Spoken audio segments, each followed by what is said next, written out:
Hayward is being accused of stonewalling and preventing Congress from finding out what really happened at the Deepwater Horizon rig. But is that a fair assessment? Let's find out with Sidney Finkelstein, professor of management at the Tuck School of Business at Dartmouth. Professor Finkelstein is an expert on strategy and leadership, and he's also the author of the book, Why Smart Executives Fail. He's with us now from Dartmouth campus in Hanover, New Hampshire. Professor Finkelstein, is it a fair assessment? Did Tony Hayward stonewall Congress? Well, you know, when somebody says, I wasn't involved, I wasn't there, I'm not a cement engineer, to me that's code word for don't blame me.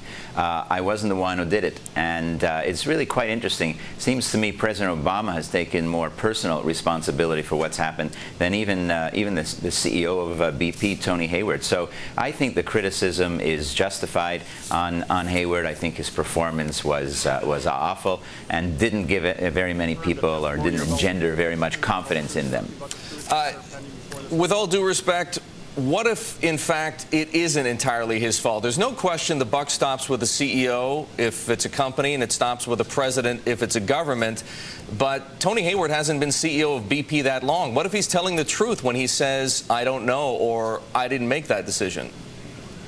Actually, I think he was telling the truth. I don't think he was making that up, and I think that is what the indictment should be about. Why, after 2 months, does he actually not know very much about what really went on and why the explosion occurred? I understand, as CEO, you're not going to be making those decisions on the oil rig, those fateful decisions, but you know, most CEOs would want to have a quick and detailed investigation, do their due diligence, and I would have liked to hear some congressman ask him, you know, it's been 2 months, we know you weren't there, but I'm sure as a CEO you have spent some time investigating. What have you found out? What caused the explosion? What went wrong?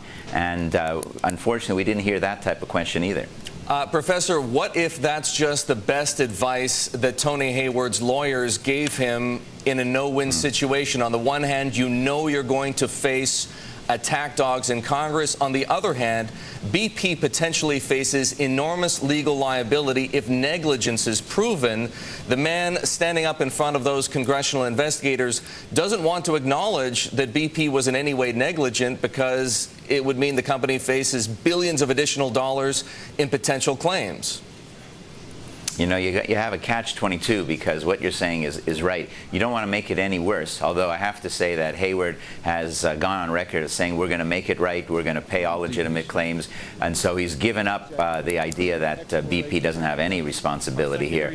But on the other hand, you don't want to make it any worse. The problem that occurs in the catch-22 is that you're really signifying and telling your employees and managers and everyone else within BP that, you know, you're going to hide, you're going to run for cover, and you're not going to be the stand-up guy that's going to acknowledge and admit, you know, I do have some degree of responsibility. So, you know, we all understand how this game works, and Congress has their own agenda in trying to make people look bad, and all that stuff happens. But it doesn't put you in a good situation when you just kind of keep saying, no, it wasn't me, I didn't do it, I didn't know about it.